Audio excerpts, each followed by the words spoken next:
Vamos receber hoje o professor Antônio Nunes de Miranda, que nos honra com uma entrevista. O professor Miranda, ele para mim, está ligado a várias memórias do sistema de recursos hídricos, tem a questão do seu papel extremamente relevante na criação da Secretaria de Recursos Hídricos, do primeiro plano estadual de recursos hídricos. Antes disso, como membro destacado da consultoria no Estado do Ceará, teve um papel extremamente relevante na Universidade Federal do Ceará. Talvez seja a melhor síntese do triângulo que, de certa forma, deu sustentação à política estadual de recursos hídricos, que é o triângulo universidade, o triângulo que tem no outro vértice o Estado e no outro vértice a consultoria no Estado. Então, talvez a melhor síntese desse triângulo é o professor Antônio Nunes de Miranda, que teve papel destacado nessas três dimensões.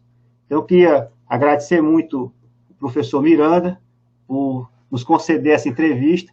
Em caráter pessoal também, foi meu orientador de iniciação científica, né, que muito me honra, e agradeço muito aqui a ele compartilhar algumas de suas memórias sobre a história dos recursos hídricos do Ceará conosco, né. Convidei também aqui a Sandra Aquino para nos acompanhar nessa jornada hoje de diálogo com o professor Miranda. Professor Miranda, muito obrigado. Minha primeira questão para o senhor é o seguinte: nós vamos começar aqui um pouco antes, a trajetória, que eu acho que a trajetória ela explica muito o que vem depois. E eu vou remeter para um período já que talvez seja o período anterior à secretaria, né, da sua formação. Então, algumas coisas que me vêm à cabeça aqui quando penso na sua trajetória primeiro, Fortaleza Guaramiranga, né, o Colégio Militar de Fortaleza e a Engenharia Civil da Universidade Federal do Ceará, né, nos idos, entrando em 1965, saindo aí em 1969, né, se me falha a memória, alguma coisa assim, e depois disso o senhor indo praticamente em seguida ao mestrado, que era uma coisa que não era muito usual, né, para os engenheiros civis naquela época, né, procurar imediatamente uma qualificação de mestrado, né, que aí eu fui em 1970 para a PUC-Rio. O senhor podia contar um pouco essa história inicial, para a gente ir evoluindo aqui no nosso diálogo? Obrigado, senhor Miranda. Eu que agradeço a sua lembrança de me convidar para essa conversa. Será um prazer muito grande. Queria cumprimentar você, a Sandra, certo? E dizer que eu espero ser uma testemunha fidedigna, porque aquilo que a gente vive há tanto tempo, a gente, talvez, alguns pontos não possam ser exatamente na cronologia, mas eu vou tentar ser o mais preciso possível. Em relação à minha história de vida, eu sou de uma família de classe média de Fortaleza, meu pai era médico, e nós morávamos ali na Barão de Rio Branco, no quarteirão do Cine Arte, que tinha sido antes o Cine Araçanga, ali perto do Instituto José Frota. Ali era a parte central de Fortaleza, e realmente a família da minha mãe é de Guaramiranga, família Matos Brito, que é um ramo da família Queiroz, e já a família do meu pai não, a família do meu pai é daqui da região metropolitana e mais ligada aqui também ao de Caucaia e uma parte da família situada em Messejana. Mas estudei na escolinha Alba Frota, ali no Parque da Criança, tinha uma escolinha que eu acho que até pouco tempo existia. Depois fui para o Colégio Cristo, quando foi aberto o Cristo. Minha mãe era uma pessoa muito preocupada com essa questão de educação, e o Colégio Cristo surgiu com uma cultura nova de ensinar, e apesar de ser um colégio ligado à religião católica, mas tinha uma maneira nova de ensinar, de ver. E a minha mãe nos colocou no Cristo, eu e meu irmão Ricardo. Depois eu saí do Cristo, foi quando criaram aqui o Colégio Militar de Fortaleza, eu fiz o Colégio Militar, fiz o científico. Naquele ano foi aberto concurso para o primeiro ano ginasial e primeiro ano científico do Colégio Militar. Eu fiz o Colégio Militar, terminei o Colégio Militar, fiz vestibular para Engenharia Civil e fiz engenharia ainda na escola ali, que fica em frente à reitoria da UFC, onde hoje é um departamento do Centro de Humanidades. Certo? Era uma escola diferente, porque os professores só iam dar aula, não era essa coisa de universidade de hoje. Os alunos é que eram o dono da escola. Nós tínhamos o nosso código de honra que não se podia colar, e nós, alunos, fazíamos a disciplina disso. Eu tive um colega que copiou um trabalho de física só para comprovar a presença dele, que ele não precisava dar nota, e foi obrigado a sair da escola de engenharia pelos alunos. Certo? Os alunos obrigaram e a congregação votou e eles teve que sair da universidade. Certo? Então, nós éramos o dono, passávamos um dia lá na escola estudando e tal. Depois eu fui ser auxiliar técnico da Companhia Docas, como estagiário. Foi uma oportunidade muito boa de trabalhar em muitas obras, inclusive obras de fundação, obras portuárias. E aí, quando eu cheguei no 4º ano da escola de engenharia, do 3º para o 4º, eu resolvi fazer economia. Fiz também economia. Fiz vestibular e fiz os 2 primeiros anos de economia. Quando eu terminei engenharia, eu deixei a economia pensando em voltar mais adiante, mas, na verdade, nunca retornei. Mas, de qualquer forma, esses 2 anos de economia foram muito bons para mim. Tem um detalhe interessante, no ano da minha formatura, em 69, nós estávamos em pleno milagre econômico. Pra você ter uma ideia, eu tive 4 ou 5 empregos para escolher. Certo? Mas eu e mais 2 colegas, o Eduardo Ney e o Antônio Carlos Albuquerque, resolvemos ir fazer o mestrado no Rio. E nós nos inscrevemos, estava esperando o resultado, fomos aprovados, iríamos em fevereiro ou março. E nessa época, estava o projeto do Estádio Castelão. E o professor Luiz Hernani de Carvalho tinha uma empresa de consultoria de projeto, a KVA, era no centro da cidade, e nos chamou para fazer os projetos de instalações de drenagem do Castelão, de águas pluviais e drenagem do campo, drenagem enterrada. Foi um bom trabalho, porque nos obrigou a rever toda aquela parte de hidráulica dos fluidos e meios porosos, e também de ver a parte de hidrologia, parte de período de retorno, tempo de concentração, tudo isso. E nós terminamos esse trabalho e fomos para o Rio de Janeiro e fizemos lá, eu fiz o mestrado, certo? Fiz o primeiro ano em 70. Quando eu terminei, fui convidado para ir trabalhar numa empresa, que era a maior empresa de geotecnia do Brasil na época, a Geotécnica. E terminei minha tese trabalhando ao mesmo tempo. Depois eu casei com a minha namorada, a Maria Inês, aqui do Ceará, e ela engravidou e veio ter a neném aqui, a Raquel, que é sua colega na universidade. E nós resolvemos voltar. Eu inicialmente trabalhei com Ronald Loureiro. Depois montei a minha própria empresa, a Geonorte, isso já em 1974. Foi quando também eu fiz exame para a escola de engenharia, para ser professor da escola de engenharia. Fiz o concurso para professor de hidrologia e barragens. Certo? Quando eu assumi, naquele tempo a cadeira era semestral já tinha havido a reforma universitária, e tinha a cadeira de hidrologia e barragem 1, hidrologia e barragens 2. E foi quando o Bento, nosso colega lá, professor Joaquim Bento, voltou do Rio, tinha feito o mestrado, e estava trabalhando com hidrologia. Aí eu propus a ele, Bento, vamos separar, vamos fazer uma cadeira de hidrologia e outra cadeira de barragem, cada um fica com a sua disciplina. Nós fizemos isso, então, nesse momento, eu me afastei da hidrologia, tá certo? Mas apesar de continuar trabalhando, porque na época, quem projetava barragem, projetava também a parte de hidrologia, de cálculo de vazão regularizada, de volume do reservatório, de cálculo de cheia do vertedor, usando o método do Aguiar. Então, de certa forma, eu continuei ligado à hidrologia. Certo? Então, Nessa época eu era professor de 12 horas, então a gente só ia dar aula, eu dava uma disciplina por semestre e trabalhava na empresa, né? Aí tem que, já vendo essa questão da força da nossa consultoria aqui no Ceará, nessa época surgiu aqui em Fortaleza uma empresa chamada Cirac, que era consorciada a uma empresa chamada SET Internacional. Isso foi um pernambucano que, no tempo do governo militar, eu acho que foi trabalhar na França, talvez se afastou do governo por conta das questões políticas, e fez amizade com esse pessoal da SET, e quando voltou, abriu essa empresa Cirac, mas com sede aqui em Fortaleza, que era ligada, acho que talvez por causa da presença do Denox. E o diretor dessa empresa era o Cornélio Diógenes, que também tinha estudado em Pernambuco e tinha essa ligação.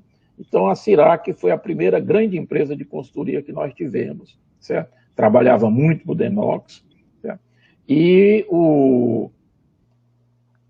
com isso nós tivemos um fortalecimento. Essa empresa depois veio a diminuir de importância e até fechar, mas deixou as empresas dela resultantes, deixou a VBA, do Ednardo e do Souza Neto, deixou a KL, do João e do Adonai, não, a IGSoft, do João e do Adonai, deixou a KL do Célio, tá certo?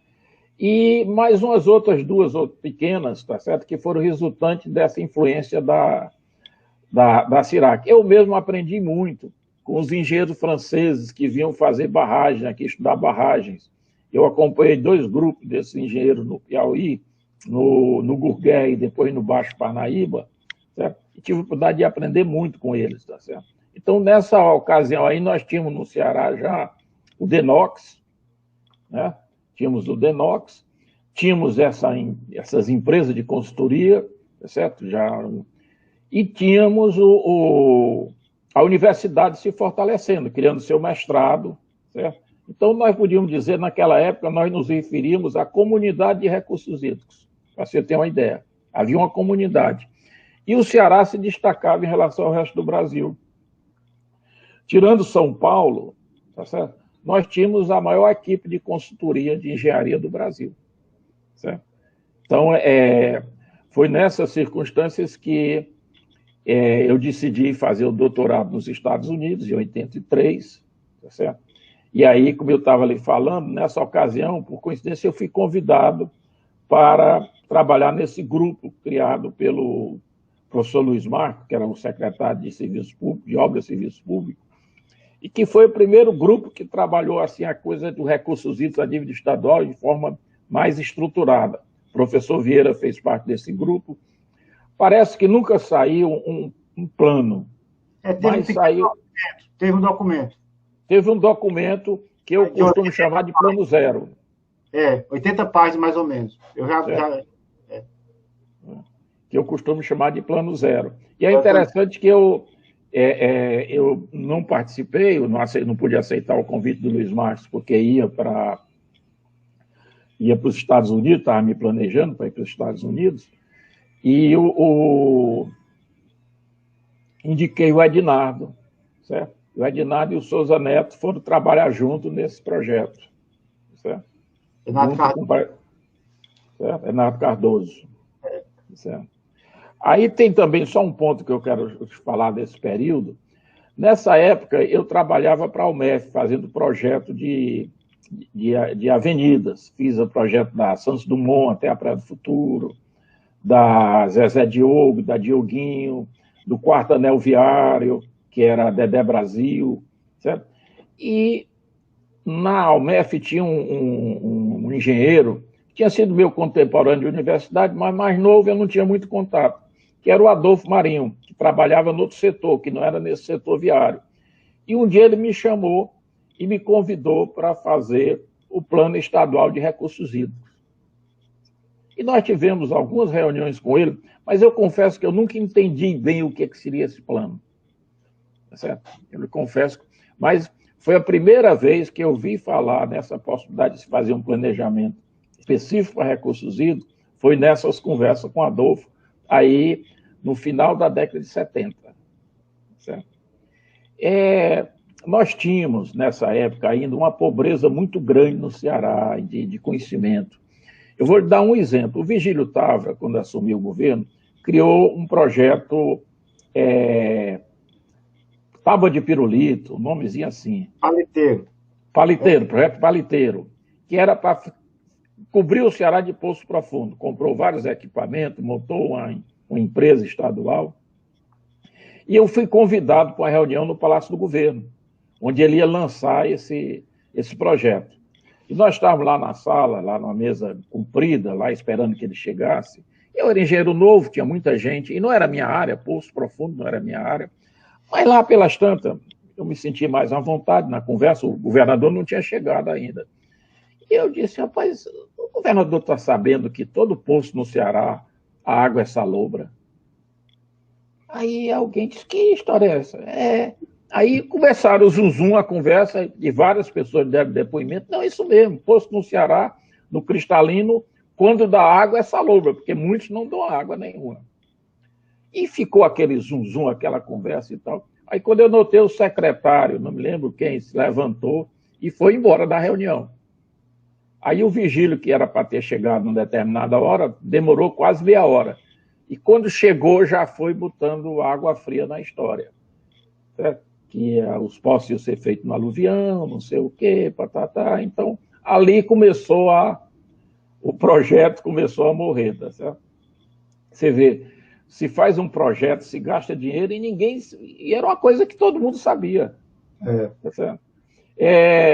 Eu participei também, fiz aí para Cagés uns poços de aluvião, que eram uns poços amazonas, uns cacimba de grande diâmetro, que eu fiz esse trabalho porque precisava desse poço, que era feito no aluvião, saiu 2 drenos, um para um lado e outro para o outro, lá abaixo do nível d'água. Tá certo? Então era preciso fazer o rebaixamento. E como minha empresa fazia rebaixamento, eu fui contratado para fazer esses poços. E fiz, eu acho que dei uns 10 poços desse aí pelo interior. Tá certo? E nós fizemos o teste de 24 horas, deu uma vazão magnífica. Tá certo? A Cagés, então, montou o sistema, passou a trabalhar. Com pouco tempo, os poços secaram. Tá certo? Só ficaram funcionando aqueles que o rio era perenizado por conta de um reservatório montante. E aí nós descobrimos, Assis, que o aluvião não é contínuo. Da superfície, você vê aquela faixa de areia imensa se estendendo por quilômetros, mas de quando em quando tem um veio do cristalino que aflora. Ou quando não aflora, interrompe o fluxo. Então, você tinha ali, na verdade, um lençol que se estendia talvez 200, 300 metros para um lado e 300 para o outro, e só na faixa do rio. Aquilo, operando continuamente, secava. Certo? Você vê que... Eu estou contando isso para você ver que nós tínhamos uma estrutura muito boa de consultoria aqui, mas era algo ainda muito singelo, se conhecia muito pouco o Ceará. Tá certo? Então, em 84, eu fui para os Estados Unidos fazer o doutorado em mecânica dos solos, aí passei para professor em dedicação exclusiva, fui fazer o doutoramento, e em 87, tá certo? Eu estava nos Estados Unidos e recebi um telefonema do Júlio Pinto, me convidando, perguntando se podia me indicar para ser o secretário de Recursos Hídricos do Ceará. Tá certo? Aí começa a história. Aí eu vou, essa eu vou querer, mas eu queria só 2 pontos ainda dessa primeira fase, que um é o seguinte, o pernambucano que o senhor se refere da Cirac é o de Seu Pessoa, né? De Seu Pessoa, porque eu não lembrava o nome dele, mas é uma pessoa que eu tinha muita admiração, uma pessoa de uma cultura muito ampla. Eu acho que ele não era engenheiro, ele tinha uma formação de humanidade. Eu acho que ele era sociólogo. Sociólogo. Ele escreveu um livro, inclusive, sobre a seca de 70. E porque de Seu Pessoa, eu acho que o Cornélio, essa é a informação, de Seu Pessoa, Cornélio, Pardayan, Silas, eu acho que eles tinham essa relação com a Sudene, né? E aí a Cirac era ligada, era a SET, né? Que era a SET, que era a empresa... SET Internacional, que era uma firma francesa. Internacional. Aí eles ficaram associados à SET, veio essa relação desse período da Sudene, aí, eu acho, de seu Pessoa. Eu não sei se o Cornélio também foi da Sudene, né? O Cornélio, se eu não me engano, é formado em Pernambuco, é engenheiro formado em Pernambuco. Então, ele tinha esse relacionamento, ele conhecia o Disseu, tá certo? E o Disseu, até é pena eu não ter lembrado o nome dele, mas foi bom você lembrar, era uma pessoa de uma cultura muito ampla, uma pessoa de uma convivência muito agradável, e ele, de certa forma, foi que deu rumo para a Cirac, entende? A Cirac era uma empresa diferenciada, muito preocupada em qualidade do trabalho, em conhecimento, certo? Foi uma empresa que realmente mudou o panorama tecnológico no Ceará, nessa área de engenharia. Morreu assim, precocemente, né, de seu Pessoa, no início da década de 70. O senhor também foi, além de ter a Geonorte, em 74, o senhor também estava era construtor da Cirac, né? Eu era consultor da Cirac, mas através da própria Geonorte. Através da Geonorte. Da própria Geonorte. Aí eu fazia os trabalhos como nosso contrato, certo? Mas eu tinha um trabalho de consultor.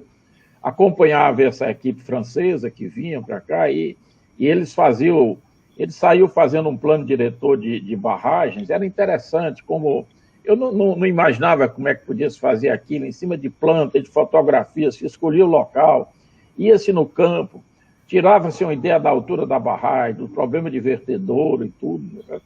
E eu aprendi a fazer isso. Certo? Acabei trabalhando nesse tipo de coisa para a própria Cirac. Teve um desses projetos que eu fiz sem ter os franceses participando. Certo. Agora, para essa transição aí do distribuidor, o senhor estava exatamente em Fort Collins, né? Estava em Fort Collins. Fazendo doutorado usando o Unstract, né? Nascimento estava desenvolvendo o Unstract. Aí o senhor estava lá e recebeu a ligação do Júlio Pinto. O que foi o seguinte... Assim, só para o senhor situar, para o senhor falar aqui, assim, é uma das questões que eu tive. Qual era o papel da consultoria, aqui também na época, no movimento que tinha lá o Promudanças, tinha o SIC. Eu não sei se a consultoria de recursos hídricos participava desses movimentos ou ficou um pouco fora. Né? Lembro também que porque tinha essa matriz de consultoria vinda da Cirac e tinha uma matriz de consultoria que era mais individualizada ali com a Água Solos e o IPEDS, né? Então, eu não sei se esses grupos... São duas perguntas.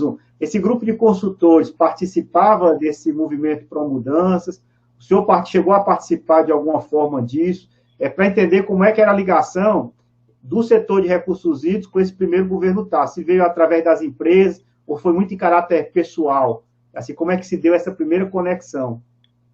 Não, eu diria que essa comunidade de recursos hídricos das empresas, ela não participou desse processo de mudança, certo? Eu acho talvez porque ser muito ligado ao governo, tá certo? Eu acho que não houve, certo? Eram empresas que trabalhavam exclusivamente para o governo. Naquele tempo nós não tínhamos iniciativa privada, certo? Eu acho que eles não chegaram, eu não me lembro de nenhuma participação, tá certo? Tanto que, quando eles foram procurar um secretário de recursos hídricos, foram se lembrar de mim, que estava lá nos Estados Unidos já há 3 anos. Certo? Então, eu diria que não... Certo? Até onde eu pude entender o que houve foi o seguinte. Primeiro, eu conheci o Júlio Pinto, que era meu vizinho lá da Barão do Rio Branco, ele morava na Senador Pompeu, então já havia um conhecimento. E fomos colegas na Companhia Doca do Ceará, fomos estagiários juntos. Certo? E o Júlio, então, me deu esse telefonema perguntando se poderia me indicar para ser secretário de Recursos Hídricos. A primeira conversa foi essa, tá certo? Eu entendo que ali era o seguinte, o Júlio e o Liberato tinham ligações tanto com o Tasso como com o Fialho. Certo? Eles tinham ligações de um lado e do outro. O Fialho, que tinha sido prefeito de São Luís, o Vigílio Távora montou uma equipe muito boa aqui no Ceará, que o secretário de Planejamento era o senador Zé Lins. Quando o Vigílio terminou o governo, o Sarney assumiu no Maranhão e levou essa equipe, certo? E o Fialho foi ser prefeito, tanto que a minha turma de engenharia, em 69, no meio do ano, nós fomos a São Luís, a convite do Fialho, que era o nosso paraninfo. Nós passamos lá uma semana e a gente entende, naquele tempo se explica por que o Sarney teve um domínio tão grande no Maranhão. O Sarney fez uma revolução no Maranhão. O Maranhão não tinha uma obra, o Maranhão era uma terra esquecida. Naquela época ele tinha obras até para dar uma ideia do volume de trabalho que se fazia no Brasil. No estado pobre como o Maranhão, você tinha em construção a rodovia Teresina-São Luís, a rodovia São Luís-Belém, tinha o porto de Itaqui, tinha a barragem de Bacanga, que era uma ideia muito interessante, que era uma barragem para fechar a bacia, para evitar aquele fluxo e refluxo das marés lá em São Luís, certo? E tinha a ponte do São Francisco, que ia permitir a ampliação da cidade, certo? Então, realmente, eu não estou aqui fazendo nenhuma apologia ao presidente Sarney, mas naquela época ele foi uma descoberta, um verdadeiro milagre para o Maranhão. Pois bem, o Sarney, quando foi eleito presidente, dentro daquela circunstância que a gente conhece, quase que por acaso, por causa do falecimento do Tancredo, ele levou o Fialho para ser ministro da irrigação, dentro da ideia de fazer um grande projeto de irrigação para o Brasil todo, inclusive para o Nordeste. É 1 milhão de hectares, né? 1 milhão de hectares, tá certo? Então, eu entendo que foi daí que surgiu. O Liberato o Liberato e o Júlio tinham relação com o Tasso, porque trabalhava nas obras do Tasso, do Iguatemi, tá certo? E, ao mesmo tempo, tinham ligação com o Fialho, tá certo? Então, o Júlio depois me telefonou, dizendo: Miranda, não deu certo para secretário. Você aceitaria ser subsecretário? E aí cabe uma pequena explicação. Essa época nós tínhamos lá em Fort Collins uma colônia de brasileiro boa, de muita gente. E toda semana nós nos reuníamos para um churrasco, para uma cervejada. E o que a gente fazia era discutir o Brasil. Discutia-se, falava, se tinha soluções e tudo. Então a gente vivia assim num clima de muita esperança, certo? Aí de repente veio esse convite, aquilo que eram discussões filosóficas, tá certo? De repente se tornou uma possibilidade de solução, de uma participação real. E eu disse: não, Júlio, eu tenho interesse em trabalhar, para mim não tenho intenção nenhuma de ser secretário ou subsecretário, certo? Aí eles me pediram para vir ao Ceará. Eu vim ao Ceará no começo de 87, em janeiro, fevereiro de 87, eu estive aqui e tive com o Tasso, tá certo? Aí o convite foi feito e tal, e inclusive fui convidado também para fazer uma viagem aos Estados Unidos, nos Estados Unidos, para acompanhar uma viagem organizada pelo Fialho, que levou todos os governadores do Nordeste, certo? Para fazer uma viagem pelo semiárido americano, visitando lá as fazendas de criação de gado, de plantio de algodão, tá certo?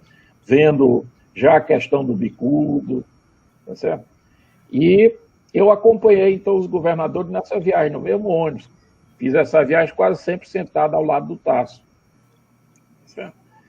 E aí eu queria dar um depoimento que eu acho que é importante.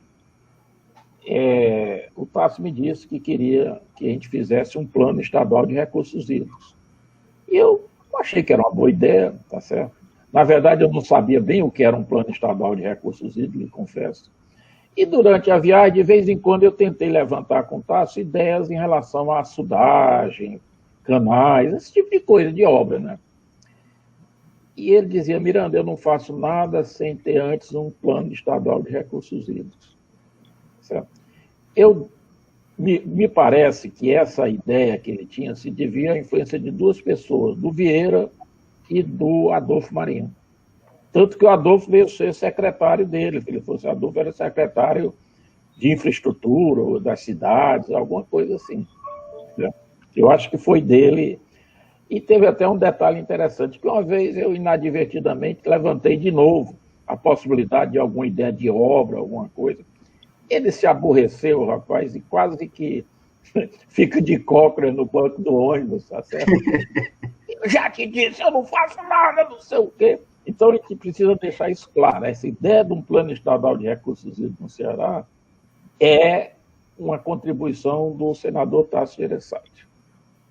Eu acho que o senhor já abre para uma das questões que eu tinha, mas uma coisa interessante aqui era o seguinte, porque eu, conversando com Rocha Magalhães, ele disse o seguinte, que o Tasso chegou para ele e disse assim, olha, eu vou criar, viajei, fui aos Estados Unidos, visitei lá os Estados Unidos e eu quero criar uma secretaria de recursos hídricos.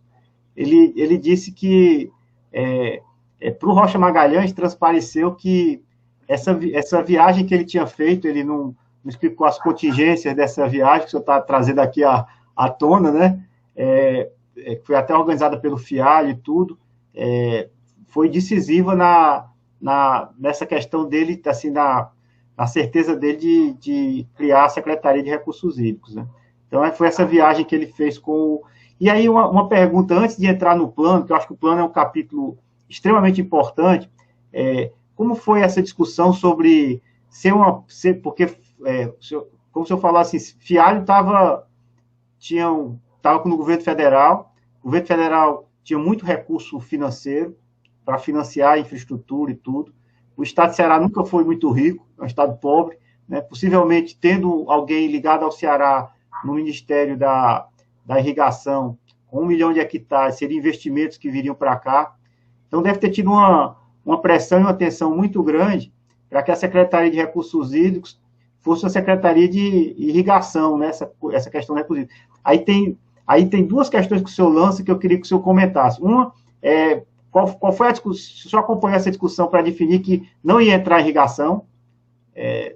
O senhor, em algum momento, já me comentou isso, eu queria que o senhor tentasse relembrar. E a segunda questão é que o senhor levanta, porque possivelmente o Adolfo e o Vieira, e eu vou tentar conversar com eles sobre isso, já tinham incutido essa ideia da necessidade de um plano. Talvez essa visão de conjunto, de que o Ceará precisava de uma secretaria de recursos hídricos. Nós tínhamos passado pela seca de 1983, era muito recente, com Fortaleza chegando praticamente ao colapso e a economia do Estado tendo um impacto muito severo. Então, essa questão, talvez, da seca, essa questão da necessidade de ter algum tipo de planejamento de recursos hídricos, Vieira e Adolfo, a gente precisa verificar qual foi a intervenção deles, e, por outro lado, essa tensão talvez assim, dessa tentação da irrigação. O senhor lembra alguma coisa? Eu lembro, sim. Na verdade, quando eu cheguei, a secretaria era de recursos hídricos. E foi um ato de muita coragem do Tasso, porque o Tasso estava somente diminuindo a máquina do Estado, tá certo? Ele estava diminuindo porque o Estado estava falido, o Estado não tinha nada, tá certo? Era o tempo das gonzaguetas, os funcionários públicos recebiam os vales, que é chamado gonzagueta, que eles usavam no supermercado, que o supermercado usava para pagar imposto. Tá certo? Foi a criação do Gonzaga Moda. Então, ele tinha essa decisão realmente de criar uma Secretaria de Recursos Hídricos. Mas quem, vamos dizer, deu peso a essa secretaria foi o Fialho com a ideia da irrigação. Essa viagem pelos Estados Unidos, pelo semiárido americano, foi muito interessante. Para mim, foi uma tremenda aprendizagem e uma convivência com... Na comitiva ia geralmente um governador e um secretário ligado a essa área, certo? O único governador que não esteve presente foi o governador de Pernambuco, que era o nosso cearense, Miguel Arraes, certo? Que já era um homem mais idoso, talvez não quis se prestar àquela ideia, e era, de certa forma, uma oposição, mas ele mandou o secretário dele, que era um cidadão chamado Pedro Cabral. Tá? Então, foi uma oportunidade muito grande. Foi conosco também o governador do Piauí, que era uma figura muito curiosa, tá certo? com o secretário dele, que era o Murilo, que era nosso colega na engenharia. Então, e nós visitamos áreas irrigadas, visitamos fazenda de criação de gado, tudo numa escala muito grande, tudo muito bem sucedido, muito bem feito e tudo. Eu acho que isso encantou a todo mundo, tá certo? E o Fialho garantia recurso, certo? Fialho garantia recurso. Então, essa indicação que eu vinha voltar dos Estados Unidos para ser secretário, depois subsecretário, deu até um comentário da Dízia Sá no programa de rádio dela, que ela disse: quem é esse tal de Antônio Miranda que foi descobrir nos Estados Unidos? Quer dizer, existia uma ideia de que seria uma pessoa local. Certo? Eu acho que a ideia de que fosse o Liberato deve ter sido uma pressão do Fialho para garantir a parte de irrigação. Tanto que o Liberato combinou comigo: Miranda, você fica com a parte técnica, a parte de recursos hídricos e tudo, e eu vou tratar da irrigação. Certo? Aquele tempo, nós tínhamos já grandes projetos de irrigação no Ceará, que era herança do trabalho da Sudene e do Denox, mas todos eles mal sucedidos. Certo? Os grandes projetos de irrigação naquela época, nenhum deles funcionava, eram todos públicos, dentro daquela visão burocrática de Denox e tudo. Então, o Liberato, que é uma pessoa muito criativa, ele levantou a ideia de fazer pequenos projetos de irrigação, projetos de 3 a 5 hectares, que seriam feitos usando o aluvião. Certo? E o Fialho garantiu recursos para isso, e nós contratamos, eu ajudei o Liberato nessa parte mais técnica, de discutir e tudo, e dimensionamos o que nós chamamos de kit de irrigação. Tá certo? O kit de irrigação era uma bomba, um conjunto de tubos de irrigação, daqueles articulados, tá certo? E os aspersores, que eram entregues a pequenos produtores rurais. Então, era uma visão diferente, não era aquela visão, vamos dizer assim, de kibutz, dos grandes projetos do Denox, controlado por um agrônomo do Denox. Era a iniciativa privada nos seus... mantendo a estrutura fundiária e tudo, tá certo? E o Fialho mandou realmente recursos, e foram feitos muitos desses kits, uma quantidade grande, foi um programa grande que realmente funcionou bem, tá certo? Nós tivemos resistência do pessoal que queria essa visão mais ampla de grandes projetos. Tivemos alguma dificuldade do pessoal que trabalhava aqui no Estado, que dizia que era proibido o governo financiar projetos de 5 hectares, porque nós fizemos as contas lá e verificamos que menos do que 5 hectares não era viável economicamente. Então surgiu a ideia de que o Banco Mundial o governo federal só poderia financiar até 3 hectares. Certo? Isso foi uma discussão imensa e tudo. E finalmente eu descobri, um dia eu peguei um técnico do Banco Mundial que veio aqui, eu digo: me diga uma coisa, por que o banco tem essa questão de 3 hectares? Não é o banco, não. É o Banco Central Brasileiro que define como pequeno irrigante aquele que tem até 3 hectares. Então era uma decisão financeira para efeito de cálculo de juros que estava sendo usado para obstacular o projeto. Aí, paralelo a isso, nós tivemos 2 ações importantes, que foi a contratação das empresas locais para fazer o plano estadual de recursos hídricos, porque o Tasso sabia que a coisa da irrigação estava andando, mas vinha pressionando no sentido de sair o plano estadual, tá certo? E começamos também a trabalhar a questão da legislação de recursos hídricos. E aí eu queria resgatar uma pessoa chamada Cid Tomanic. Cid Tomanic Pompeu. Eu acho que não, pelo menos a última vez que ele não tinha falecido, não. Não, Cid Tomanic Pompeu, advogado paulista. Exatamente. Eu acompanho a vida do Cid, procuro saber, porque no dia que ele falecer, eu vou tentar que se dê o nome dele a um açude no Ceará. Certo? Porque numa dessas viagens de avião que eu fiz, eu li um artigo dele no Estado de São Paulo, no jornal Estado de São Paulo. E ele falando sobre legislação de recursos hídricos e tudo. E eu tinha tentado criar uma legislação aqui no Ceará sobre recursos hídricos. Mas o procurador do Estado disse que não era possível, porque a competência de legislar sobre recursos hídricos era da União. Certo? Aí, como o artigo do Cid falava sobre São Paulo, fazer uma legislação e tudo, eu consegui trazer o Cid, fiz um contato com ele e trouxe ele aqui para o Ceará. E ele defendeu uma tese muito interessante. Numa discussão, ele usou essa figura, disse, professor Miranda, a natureza tem horror ao vácuo, né? É uma frase célebre, né? No mundo jurídico, isso também é verdade.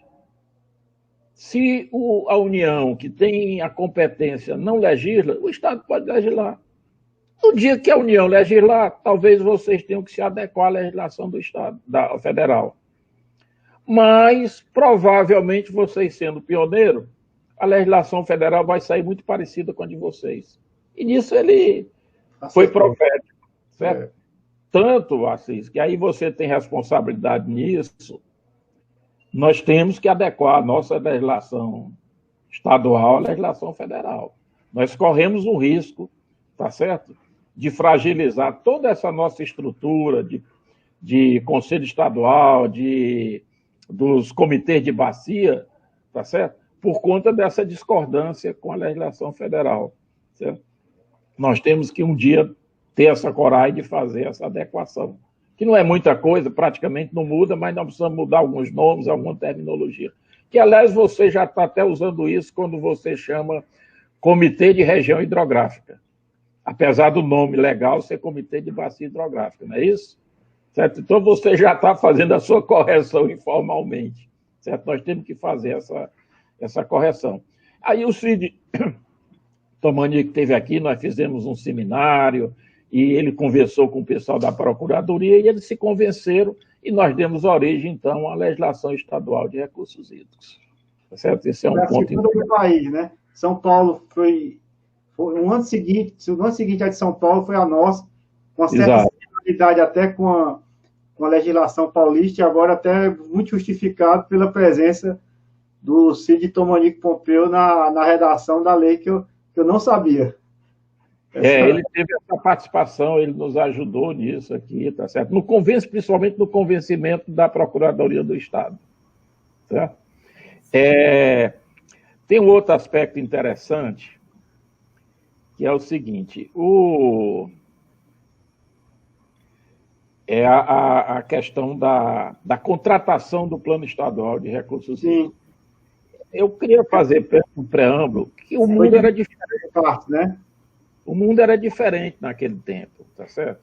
Eu tinha minha empresa, tá certo? Que é bom até esclarecer isso. Quando eu fui fazer o doutorado, que eu tive que passar para dedicação exclusiva, eu criei uma outra empresa para realizar as atividades da Geonorte e dividi com os engenheiros mais antigos da empresa. Então, a partir daí, eu deixei de ser administrador, que a lei não me permitia. Então, eles tocaram a empresa, tá certo?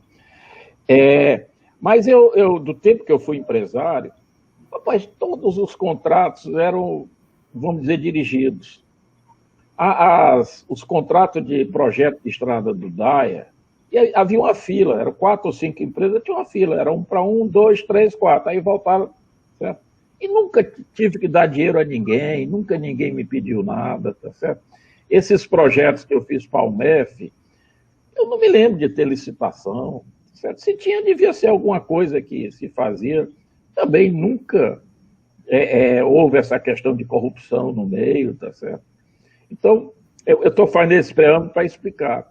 Numa reunião com o governador, eu disse para ele o seguinte: governador, fazer um plano estadual de recursos hídricos é complicado.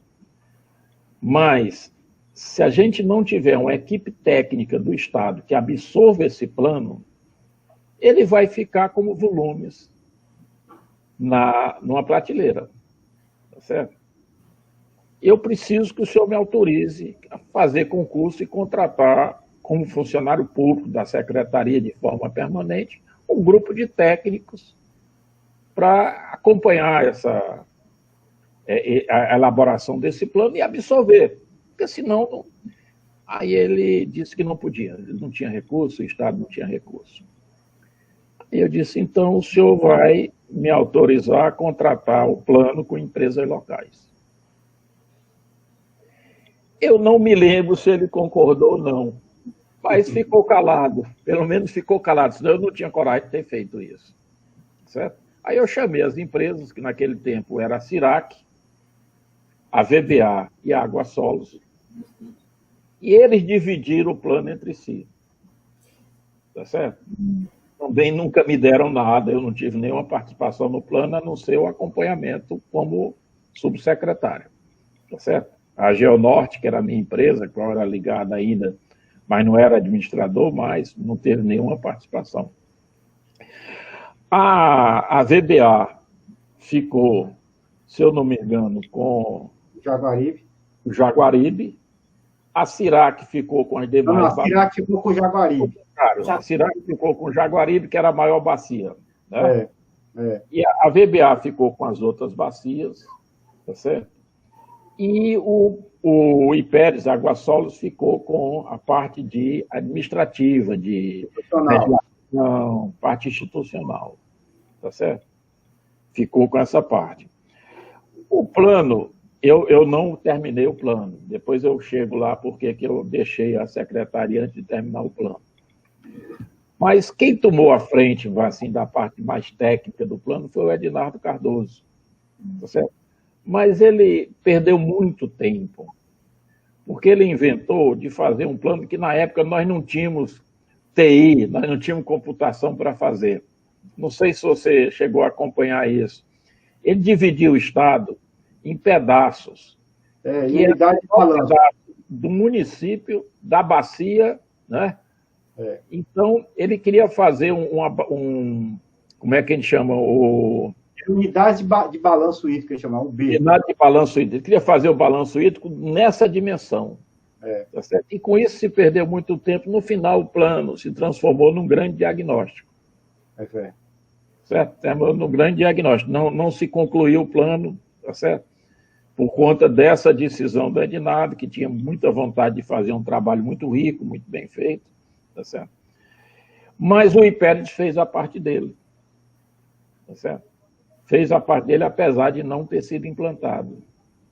Na época, dentro dessa legislação que nós propusemos, existia uma empresa que seria a COGÉ, que depois foi criada, mas não chegou a ser criada.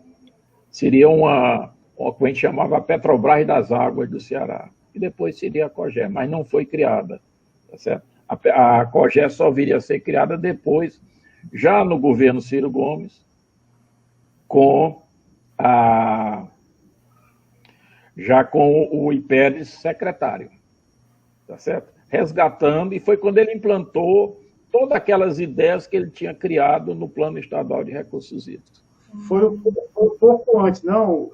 Na realidade, o IPERES já pega a COGÉ, que a COGÉ nasce em 93, 93. Aí você tem aquela transição final do governo do Ciro, que ele sai, ele ainda faz a COGÉ, aí tem uma série de transições, aí tem o concurso em março de 94 e inicia em 94. Aí o IPERES vai assumir novamente em 95, que é quando, efetivamente, digamos assim, a COGÉ se desenvolve de forma mais ampla, né? Mas ele era secretário secretário de planejamento do planejamento do Ciro, pois é. Tá certo? Então ele resgatou todo aquele planejamento que ele tinha feito, tá certo? E realmente você lembrou agora, eu participei do concurso da COGÉ, tá certo? E foi um concurso muito bem feito, que escolheu pessoas muito boas. Você foi um deles, o Rogério, o Teixeira, eu acho que não lembro se o Fontinelli já foi nessa época. Alexandre, Fontinelli, João Lúcio, E aí, rapaz, tem uma figura aí também que eu acho que deve ser lembrada. Era um argentino, gordão. Molinas, tá certo? Era uma figura difícil de relacionamento e tudo, mas foi ele que deu o tom daquele Uma contribuição muito grande na criação da COGE. Que evitou qualquer compadrio, qualquer indicação. Tanto no concurso quanto no início do processo, entre julho e dezembro de 93. Aí depois ele sai, mas assim, eu acho que ele é uma figura muito importante. Ele veio da FUNSEMI, né, que estava trabalhando na FUNSEMI com o Viana. Pessoal, mas antes sobre o plano, como é que era a comissão de acompanhamento? Porque eu acho que ela teve também, ou ficou mais a critério, mais autogestionário pelas empresas, e o senhor criou também uma comissão de acompanhamento, que tinha Vieira, que eu me recordo. A gente fazia reuniões e cada empresa apresentava o seu trabalho, em que nível estava, tá certo? E a gente cobrava, e na apresentação da empresa as outras participavam também, entende? Então foi muito interessante, houve realmente, e nós conseguimos um objetivo, que é que aquele conhecimento ficasse na comunidade técnica do Ceará, tá certo? Eu acho que isso é um aspecto importante. Não, eu só queria perguntar, ainda nesse processo da construção, da elaboração do plano, o plano de recursos hídricos, então, ele foi totalmente elaborado pelas consultorias, não houve participação de nenhum técnico da SRH na concepção do plano. Não, nós não tínhamos estrutura. Não tinha estrutura, né? Também por não ter estrutura, então não houve nenhum, digamos, estranhamento entre os técnicos da SRH e essas consultorias que haviam sido contratadas para elaborar esse plano. Que eu lembre, não. Tá certo? Agora tem um detalhe. Depois que eu saí da secretaria, o Edinardo foi levado, eu acho que extraoficialmente, para coordenar o plano. Eu imagino que, nesse momento, o Edinardo, que é uma figura muito iniciativa, mas de uma personalidade muito forte, que ele não deva ter levado a condução do plano como eu fazia, com esse comitê de acompanhamento, nem nada. Eu acho que ele fez o pensamento dele, tá certo? Que é outra personalidade, é outro comportamento, né? Aqui não vai nenhuma crítica, tá certo? Porque nesse momento, quando eu saí, o Liberato, eu acho que sentiu a necessidade de uma participação técnica que ajudasse ele a conduzir o plano, tá certo? O senhor saiu em que ano? Eu saí em 88. Eu fiquei 2 anos como secretário, como subsecretário, tá certo? Eu saí em 88. Daqui a pouco eu conto a minha saída, mas tem uma história interessante, Assis, que é a minha alegria a sua saída, né? Porque o senhor voltou para a UFC, ele também ficou muito feliz com o retorno, depois assumiu a diretoria do centro e fez uma revolução.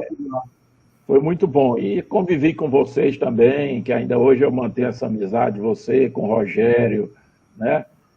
Com o Jorge Soares, são amigos e pessoas de quem eu me orgulho muito de ter participado na formação profissional. Um pouco, né? Não vou dizer que foi algo muito importante, mas essa participação, essa convivência, para mim, foi muito boa. Mas antes de falar da saída, eu estava lá na secretaria ainda, quando o Ciro foi candidato a prefeito. Ciro foi candidato a prefeito, e a comunidade de recursos hídricos era tão importante que me pediram que eu fizesse uma reunião do candidato com a comunidade de recursos hídricos.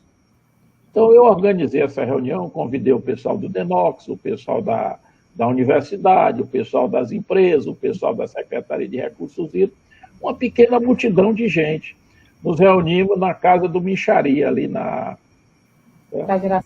Praia de Iracema. Sandra. E tinha sido marcado para meio-dia. A gente iria ter a reunião, depois o almoço.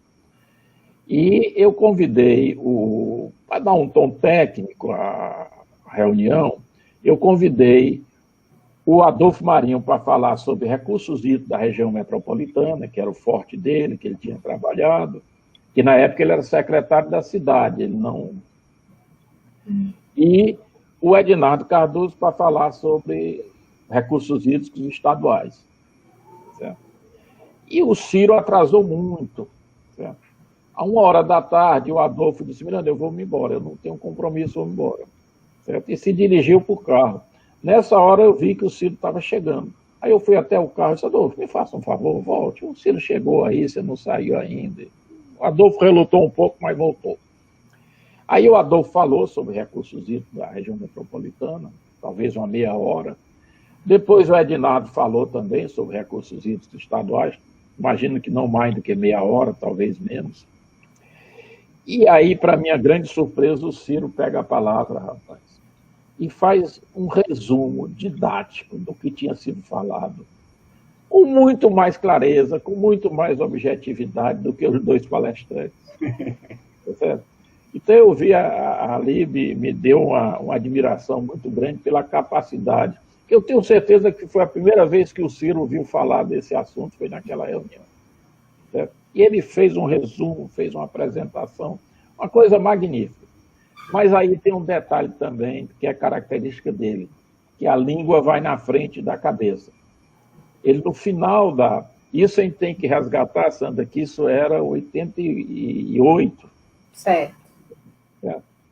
Isso era 80, eu acho que 87 ainda. Certo? Acho que era 87 ou 88.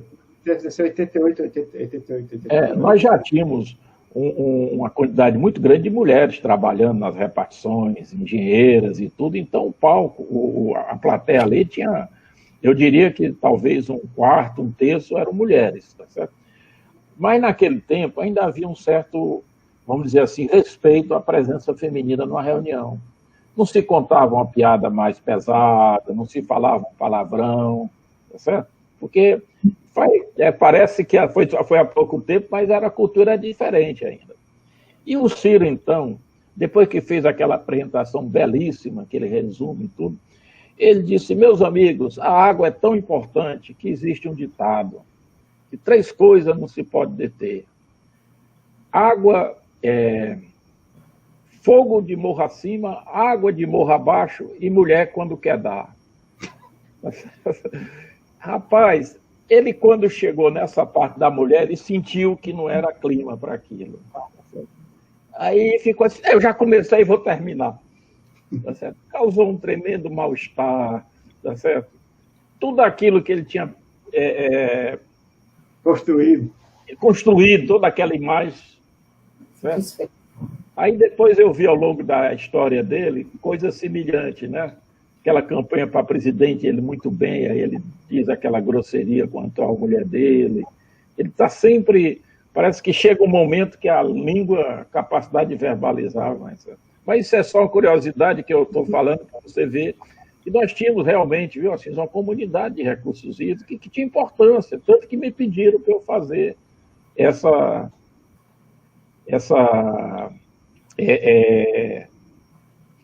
reunião. Outra coisa também que a gente precisa falar é da pobreza do Estado naquela época. O Fialho estava aqui no Ceará, em Tauá, na fazenda dele, e queria conversar comigo sobre algum assunto, não lembro o que era, e pediu que eu fosse lá. Eu acho que ele até marcou com alguma antecedência, ele não ia parar em Fortaleza, ia para a fazenda e queria a oportunidade. E eu digo: Liberato, nós não temos um carro aqui para eu ir, rapaz. Ele disse: não, vá no meu carro. Eu fui de Fortaleza a Tauá, naquele carro preto do secretário, com placa de bronze, tá certo? Que devia ser o quê? Um Aeroílis ou um Opala, um carro desse aí. Um Opala, tá certo?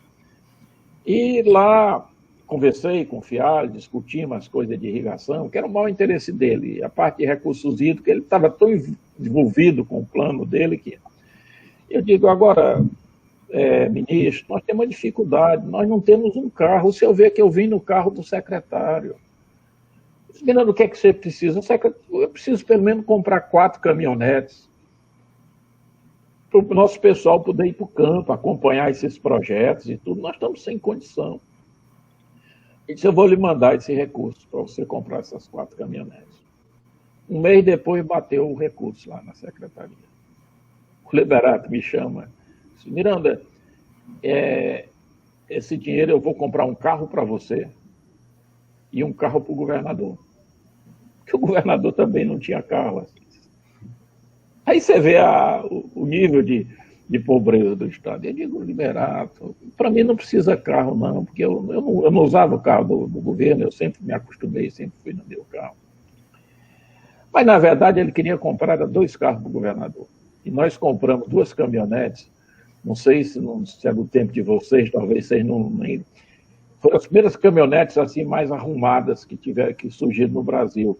Era uma empresa brasileira que montava em cima de uma plataforma da Chevrolet, montava 2 caminhonetes fechadas. Uma era a Passo Doble, outra era a Passo Fino, parece. Tá certo? Que depois a própria Chevrolet passou a fabricar. Tá certo? E esses carros ficaram sendo usados pelo governador quando tinha que viajar. Certo? E aí surgiu um primeiro incidente, que eu tinha ordem do Liberato que o carro só saía por solicitação da Casa Civil do governador. E um dia me telefona alguém do Palácio pedindo o carro, que eu mandasse o carro. Eu digo, rapaz, eu tenho ordem, só sai o carro daqui por solicitação de utilização do governador. O governador não levou o carro para lá porque sabia que ia cair no uso comum, daqui a pouco ele não ia ter mais carro para viajar. Você sabe a rapidez com que os veículos públicos se acabam, né? Então, o fato de ficar com a gente era por isso. Aí, teve uma série de telefonemas, de aborrecimento por conta disso e tudo. Eu, rapaz, isso não é minha praia, não é? Eu recebi uma ordem, cumpri, não fui indelicado. Certo? Mas isso aí você vê as dificuldades. Outra dificuldade que havia na época era que nós tínhamos uma inflação de 20% a 30% ao mês. E havia uma regra... Era o tempo do overnight, né? Hein? Era o tempo do overnight. Overnight, mas tinha um detalhe, você não podia depositar o dinheiro do governo no overnight. O dinheiro do governo federal era proibido de ser depositado no overnight. Então, o que é que acontecia? O FIAL mandava um dinheiro para cá para a gente fazer 100 kits de irrigação. Certo? A gente fazia na mesma hora a licitação, encomendava e tudo, mas aquilo só ficava pronto com 30, 60 dias. Ora, com 60 dias o dinheiro estava valendo metade do que valia. Certo? Então, qual se tornou a prática para resolver isso? Depois o governo liberou para a gente colocar no overnight, mas isso já foi mais adiante. Na época, o que é que a gente fazia? Na hora que o dinheiro batia, a gente fazia a licitação e pagava o empreiteiro o valor integral. Certo? A gente pagava o valor integral. E ele, nessa hora, geralmente, ele demonstrava lá que já tinha o material para a construção dos kits e tudo.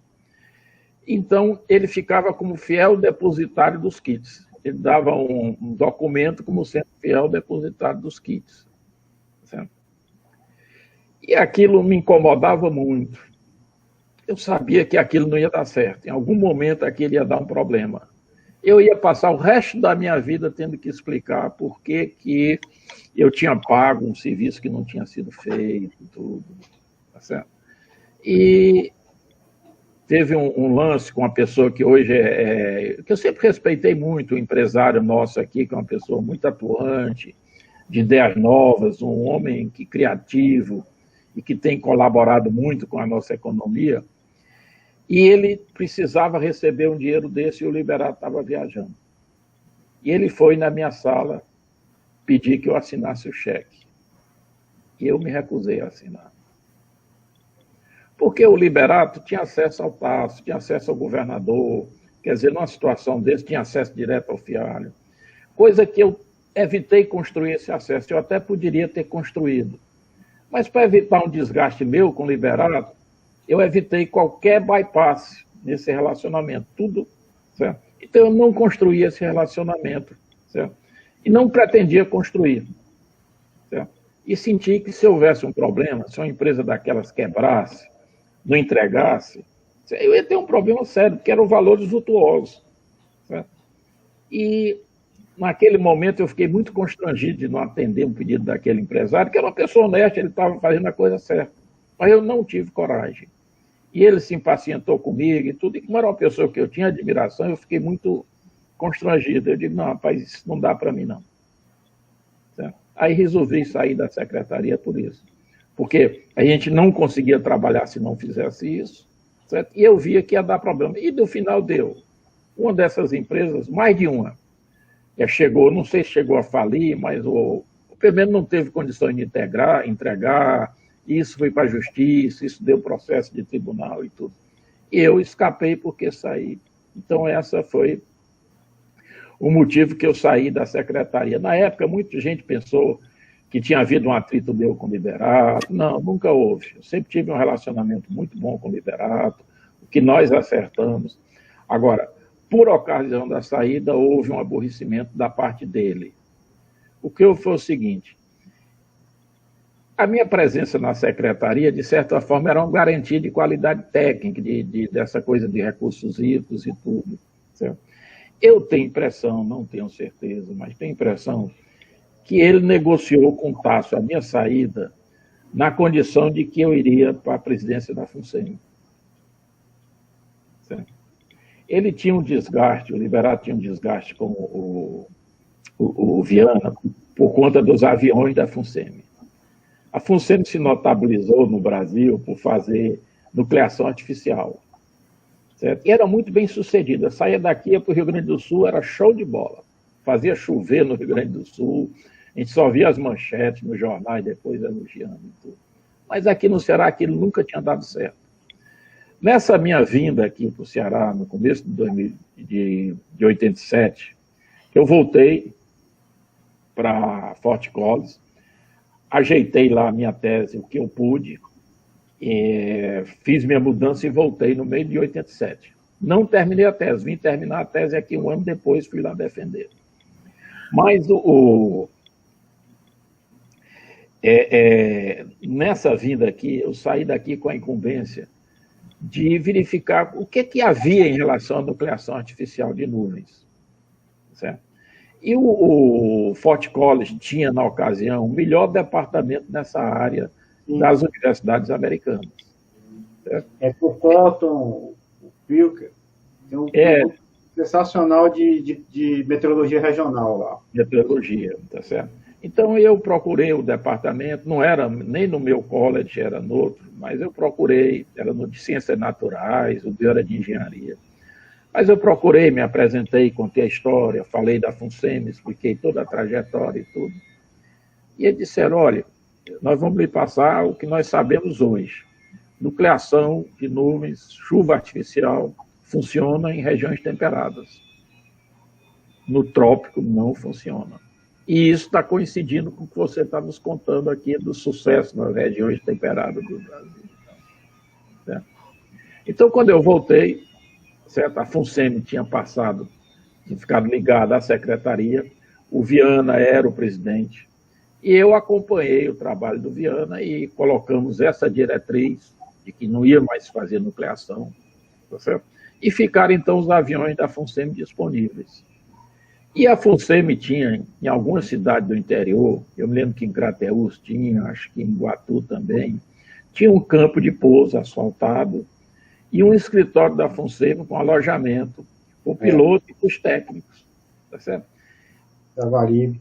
Você ter avião e ter esse abrigo nas cidades, naquele tempo que não tinha hotel no interior, aquilo era uma tremenda força que um secretário dispunha para fazer cortesia com os outros secretários. Certo? E o Viana fazia isso e o Liberato queria que isso desse força à Secretaria de Recursos Hídricos. Certo? E o Liberato fazia também essa gentileza e tudo, mas sentia sempre que aí o Viana tinha que interferir e tal. Então ele queria tirar esses aviões do Viana. Certo? Então no dia que eu pedi a ele que queria sair, ele disse, Miranda, faça o seguinte,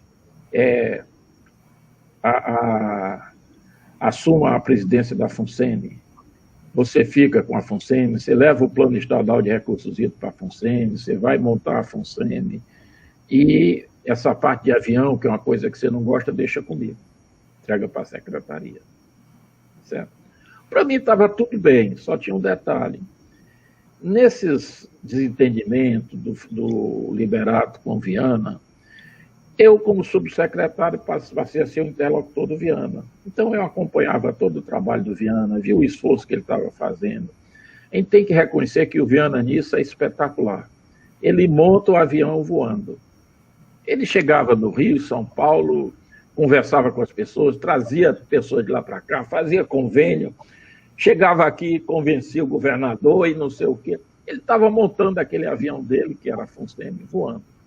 Coisa que eu não tinha condições de fazer. Não é o meu perfil, isso, fazer essas relações públicas e tal.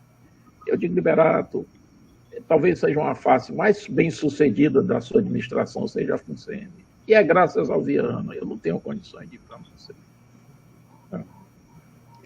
E aí ele abriu a bolsa e me mostrou a minha nomeação assinada pelo governador para a presidência da FUNSEMI.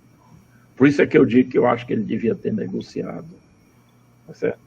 E mesmo com essa nomeação, eu digo, não, você vai explicar ao governador, eu não tenho condições e tal, e vou sair. Certo? E aí, sim, nesse momento, o Liberato se aborreceu comigo e passou alguns anos distante. Depois, por algum motivo, não havia um motivo real para ele se aborrecer, nem eu tinha nenhuma mágoa dele, eu entendia perfeitamente que ele se sentia, vamos dizer assim, meio que abandonado, né? Meio que eu estava deixando. Certo? Mas, com o tempo, nós fomos nos encontrando em algumas ocasiões e tal, e voltamos hoje a ser bons amigos. Tá certo? Então, o que houve foi isso sobre a minha saída da secretaria, tá certo? E com a minha saída, o Viana continuou na FUNSEMI, fez um trabalho muito bom. Isso que a FUNSEMI tem hoje, que você sabe, Assis, deve muito ao Viana, naquela época do estado pobre como nós éramos, que o Viana conseguiu montar, né? E o Edinardo foi chamado, então, para informalmente ficar no meu lugar. Eu acho que ele nunca assumiu uma posição oficial na secretaria, mas ele ficou fazendo o que eu fazia, que era a questão do Plano Estadual de Recursos Hídricos. O último avião da FUNSEMI, quem transferiu fui eu, quando estava lá na FUNSEMI, para a UES. Foi para a UES, para o Departamento de Meteorologia da UES. Foi o último dos aviões. Pessoal, então, que interessante essa questão aí dessa dificuldade inicial, inclusive, de montar essa equipe da secretaria, né, que perdurou por um bom período, né? Assim, eu acho que se arrastou bastante, ainda não teve... Isso é uma coisa importante. Essa questão também do plano estadual, ter que a gente sentia isso mesmo, né? Ficou um pouco um diagnóstico, em grande medida, mas assim, um diagnóstico importante do ponto de vista hidrológico e tudo. Se conseguiu muita informação, né? Muita informação. Mas assim, essa memória, inclusive, das unidades de balanço que o Ednardo propôs, ela se perdeu, né? Ficou mais por uns estudos de vazões regularizadas, essa tradição aí da hidrologia, ficou essa memória na consultoria e essa memória no Estado. Acho que isso é uma questão importante. Aí depois que o senhor saiu, o senhor foi para a UFC, né? Eu voltei para a UFC, orientou algumas pessoas por lá. Foi, inclusive você, que eu tenho muito orgulho aí, né? Pelo menos e tudo mais, e foi diretor do centro, mas manteve esse vínculo ainda com o setor de recursos hídricos. Porque o reitor me nomeou, me indicou para ser o representante da UFC no Conselho Estadual de Recursos Hídricos. Então, logo depois eu volto para o Conselho como representante da UFC. E aí tem um evento que vai acontecer aí no final de 93, meados finais de 93, porque o Estado, de novo, o Adolfo Marinho está na Secretaria de Cidades, a época, se não me falha a memória, e começa a negociação com o Banco Mundial sobre o ProURB. E aí tem o ProURB, aí tem, eu acho que, eu estou lembrando aqui nomes que depois, Brás Menezes, esse pessoal todo, e começou a vir aqui no Estado para negociar o ProURB, e a ideia era criar uma rede de cidades. Era criar uma rede de cidades médias para evitar o fluxo para secundárias, para poder fortalecer essa estrutura de interiorização do Estado. Então, o ProURB estava focado em fortalecer essa cidade. E chegou um determinado momento, né, que se identificou que um dos problemas das cidades era a questão do próprio abastecimento. Não podia pensar uma cidade secundária aqui que não tivesse o mínimo de, não usava esse termo na época, segurança hídrica, mas tivesse um suprimento de água. E aí eu me recordo aqui do nome do seu irmão Ricardo Miranda, me lembro do seu nome num evento que, pelo que eu entendo, parece que foi muito significativo aí, que é nessa entrada dos recursos hídricos, porque o seu irmão Ricardo Miranda fez parte de uma dessas delegações do Banco Mundial aqui no estado, não foi? Me conte essa história de novo aí. Eu não... E aí essa ligação que ele fez sobre os vazios hídricos, que surgiu essa tese. Eu sei que foi o Ricardo que lutou por essa ideia, Assis, mas eu não me lembro bem, certo? Eu me lembro dele ter conversado comigo. O projeto era do Adolfo Marinho, que era da Secretaria das Cidades, certo? Mas o próprio Adolfo, como tinha esse pé nos recursos hídricos, ele foi convencido pelo meu irmão Ricardo, certo? Que não seria possível ter criar esses núcleos urbanos importantes no interior sem a disponibilidade d'água. E aí foi que surgiu o ProURB hídrico, certo? ProURB hídrico com aquela rede de açudes, seriam 40 açudes de porte médio, que, na verdade, com o dinheiro do ProURB só foram construídos 12, e depois foram construídos mais 8, mas nunca se chegou aos 40. Tá certo? Isso porque, como havia uma resistência grande naquela época de você desapropriar terras e tudo, certo? Então, a Secretaria de Recursos Hídricos foi muito generosa nas desapropriações. Foi uma maneira de... Eu acho que até, vamos dizer, foi o justo, porque isso se fazia, se desapropriava a um preço muito barato que não dava condições da pessoa começar um negócio no outro local. E o IPEDES, como uma pessoa mais sensível à realidade, eu acho que ele entendeu que era preciso dar um preço razoável para evitar, e também para facilitar, evitar as demandas jurídicas e tudo. Tá certo? Então teve esse papel do Ricardo, que foi muito importante. Tá certo? Eu tive uma participação nisso também, mas eu não consigo me lembrar qual foi. Assim. Eu sei que eu cheguei a conversar com o Ricardo a respeito, e sei que foi o Ricardo que convenceu o Adolfo, e esse convencimento deve ter sido facilitado por essa, vamos dizer, sensibilidade do Adolfo aos problemas de recursos hídricos. Eu vou até procurar conversar com o Ricardo Miranda, para a gente poder, talvez, elucidar um pouco esse momento, que eu acho que é crucial. E uma pergunta aqui, porque eu acho que... Mas, assim, antes de você ir adiante, deixa eu fazer aqui voltar um pouquinho atrás. Você falou da equipe da SRH. A SRH recebeu, tá certo? Duas equipes. Uma da SOEC. A SOEC tinha um departamento de poços e açudagem. E esse departamento veio para a Secretaria de Recursos Hídricos e depois deu início à SOIDRA. Certo? E o Estado também tinha, eu acho que criado pelo Virgílio Távora, duas instituições, uma que fazia planejamento... A CEPA. A CEPA, exatamente, que era ali na Almirante Tamandaré, por ali perto da Alfândega Antiga, se eu não me engano, tá certo? E tinha também uma outra instituição que tratava de meio ambiente, que era ali perto do antigo DAE, ali no... certo? Que era uma instituição que tinha geógrafas, tinha geólogos, tá certo? E esse pessoal veio todo para a secretaria. Então, esse pessoal nós arrumamos. Os geógrafos... O Ramon veio da CEPA, né, o Ramon? O Ramon veio da CEPA, o Braulio, né? Braulio Sá Magalhães, quer dizer, a secretaria tinha, tá certo? O Braulio ajudou muito, o Ramon também, na montagem desse sistema de recursos hídricos, de kit de irrigação, tá certo? Então, houve isso. E as geógrafas, nós encaminhamos para a FUNSEMI. A Gleuba. A Gleuba foi uma, tinha a menina também, que eu acho que foram importantes na montagem Eu ganhei bastante. Margarete, que era mais de solos. O pessoal de solos também.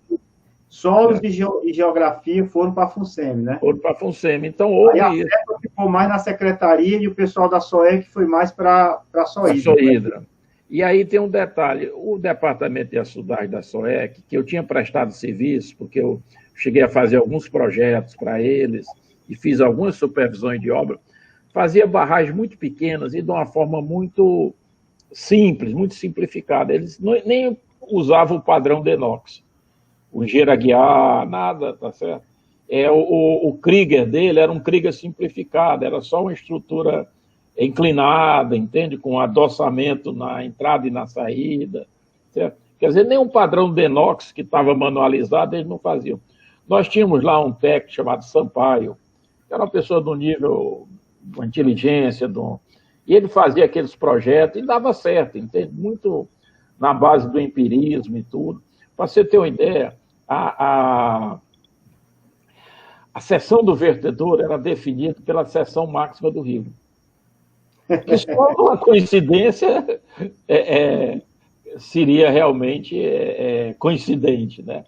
Então, eles tiravam a seção, em vez de fazer o Aguiar, eles tiravam a seção e colocavam como, certo? O volume, eles tinham uma ideia pelo tamanho do rio e tudo, certo? Mas eles faziam o projeto direitinho e tal, cubavam aquilo e executavam, tá certo? E depois, quando eu criei aqui a Geonorte, eles me contratavam para projetar e para supervisionar. Mas o Sampaio continuou fazendo os pequenos açudes, que o pessoal dos prefeitos pediu e tal, ele continuou fazendo. O Lucena veio da SOEC também, o Lucena? Veio, o Lucena veio da SOEC, era desse grupo, e era de poço, era geólogo de fazer poço. O Lucena não fazia barragens. Certo? Eu tive num congresso, eu acho que em Recife, e assisti um curso, uma palestra de um geólogo chamado Guy Bordeaux, um francês radicado no Brasil, que tinha uma publicação muito interessante sobre barragem, sobre projeto de barragem. E eu, então, convidei o Gui para dar um curso aqui no Ceará. E ele deu um curso para o pessoal das empresas e tudo, mas dirigido para o pessoal da SOEC que tinha ido. E esse pessoal da SOEC que fez esse curso foi quem foi fazer a base da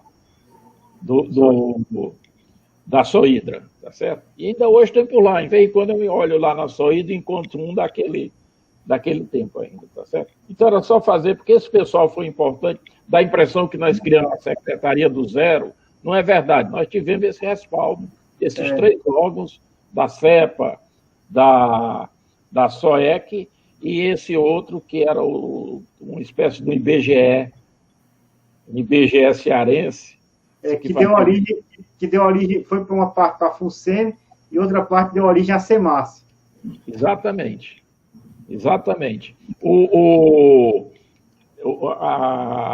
Tem até um amigo nosso, que eu estou esquecido o nome, que foi responsável pela criação de quase todos os parques estaduais aí pelo interior. Ele era oriundo desse órgão. E ele não foi para a secretaria, ele foi para a SEMAS. A SEMAS tem em 87. Aí, nessa linha, inclusive, é o seguinte, eu até... o pessoal da CEPA, para mim, do ponto de vista da gestão de recursos hídricos, teve um papel, acho que, muito grande. Por exemplo, você tem o Ramon, né, o Braulio, você teve depois a Rosana Garjuli, fazendo concurso para a COGE, o Luiz Carlos Pontes foi o primeiro presidente da COGE, era CEPA, o Peixoto, que também foi CEPA, foi primeiro diretor de planejamento, né? Eu tinha esquecido do Peixoto, uma grande colaboração. Então, assim, eles vieram e contribuíram, eles tinham uma formação muito boa do ponto de vista de política pública e planejamento. Então, acho que a CEPA é um capítulo à parte que antecipa o sistema de recursos hídricos, né? Acho que é uma coisa onde nós não tivemos apoio realmente foi na área de hidrologia, porque nós não tínhamos... Esse pessoal não trabalha... Claro que o Braulio sabia, o Ramon sabe, mas não era a área de expertise deles, tá certo? Por isso que houve a preocupação de a gente contratar com as empresas locais. Tá certo? Entendi. Contratar com as empresas locais, tá certo? Deixa eu lhe contar outra coisa aí para ficar esse folclore ficar registrado. No final de 87, o Magalhães estava um pouco desgastado. Eu não sei nem se ele terminou o governo Tasso, se ele ficou até... Não, ele saiu também logo depois, de 88. Pois o Magalhães estava um pouco desgastado. O secretário que era da Casa Civil do governador era o menino Sérgio Machado. O Sérgio Machado tinha assumido, tinha trazido para ele muito dos trabalhos de planejamento e tudo, tá certo? E o Magalhães continuou, fez a parte técnica dele, de planejamento, que você sabe melhor do que eu, que foi extremamente valiosa, né? Mas em termos de administração, de comando, certo? Ele estava meio... E ele promoveu uma reunião no final do ano para fazer uma avaliação, para cada secretário fazer uma avaliação, uma autocrítica, uma avaliação da sua secretaria, tá certo? E o Liberato, que era uma pessoa que tinha mais ambiência nesse mundo de política, disse, Miranda, tu vai no meu lugar. Tu gosta do Magalhães, tu vai no meu lugar, certo? Aí lá vou eu para essa reunião, né? Quando eu cheguei lá, rapaz, a reunião era uma reunião de autocrítica, era para cada secretário dizer o que não tinha conseguido fazer, o que tinha de errado na sua secretaria. E alguns secretários falaram, tal. Quando chegou na minha vez, eu disse, olha, eu sou subsecretário, essa autocrítica tinha que ser feita pelo secretário. Não cabe, tá certo? Como é que eu vou fazer aqui crítica à minha secretaria? Estou fazendo ao meu secretário, que é meu chefe, né? Então, agora, eu queria fazer um comentário, certo? Sobre o governo em geral. Eu acho que nós estamos assumindo uma posição muito maniqueísta. Nós somos os bons e os outros são os maus. Tá certo? E eu tinha trabalhado para os outros governos, sabia da qualidade de pessoas que estavam nos outros governos, que tinham estado, e que estavam todas no ostracismo. Tá certo? Estavam todos no ostracismo. Pra você ter uma ideia, e fazendo um parênteses, a minha secretária eu conhecia porque tinha trabalhado na SOEC e tinha sido secretária do Luiz Marques. Tá certo? Então, quando eu cheguei já no meio do ano, eu precisava de uma secretária e ela foi lá me visitar, certo? Dizer que estava encostada em algum lugar e que gostaria de trabalhar comigo. Eu digo, rapaz, você vai ser minha secretária. E foi ótimo, porque ela tinha, como ela tinha sido secretária do Luiz Marques, era presidente da Associação das Secretárias, ela me deu um destaque que eu não tinha, nem merecia. Você sabe que no serviço público tem essa hierarquia. Quando você liga para outro, o mais importante só atende depois que você está na linha, né? Certo? Isso faz parte da... Certo? Ela botava todos os secretários me esperando na linha. Eu nunca liguei para um secretário que quando... Tá certo? Porque ela tinha moral com as outras secretárias. Dizia, não, meu secretário veio dos Estados Unidos para cá para ajudar o governo, não vai ficar esperando no telefone, não. Pode ser o secretário na linha. Tá certo? Mas aí, e essa moça foi trabalhar comigo porque tinha sido secretária do Luiz Marques, tinha sido colocado no ostracismo. Certo? Então, eu fiz esse comentário, olha, tem tanta gente boa aí, nós não precisamos nos afastar disso, desse maniqueísmo e tal. Isso é uma falha do governo, uma coisa que precisa ser corrigida. Aí, nessa hora, entra o secretário de Cultura, que entrou atrasado na reunião. E me viu fazendo essa crítica muito dura, muito sincera, em bons termos, ao governo do Estado. Ele pensava que estava todo mundo no mesmo tom. Sentou, e o seguinte foi ele, e sentou o pau do governo. Semana depois ele estava demitido. Eu levo essa culpa na consciência de ter induzido ao secretário de Cultura a ideia de que ali se estava fazendo meia-culpa geral do governo. Certo? Mas isso é só um folclore, eu acho que a gente pode voltar, então. Ainda temos aí uns 20 minutos, não sei como. Aí, nesse caso aqui, professor, assim, já como o senhor já sinalizou, caminhando para o fim, né, da nossa conversa, Mas você fica à vontade, eu estou aqui. Não, tranquilo. Eu acho que tá você ótimo. sabe uma coisa que todo tem mundo muitas gosta de histórias. falar. Né? Eu estou escolhendo aqui só um trajeto, uma variante, né? Podia ter outras variantes, que tem a variante da UFC, tem essa outra variante ainda da consultoria que a gente explorou e até que leva a questão de segurança de barragem, que é motivo para outra gravação nessas duas. Mas aí tem uma questão que eu acho que é importante aqui a gente gastar essa meia hora que nos resta ainda, sobre essa questão da UFC e dessa relação são duas coisas que eu queria que o senhor comentasse. Uma, a triangulação da UFC com a consultoria com o Estado, ficou já claro, mas se eu quiser dizer alguma coisa.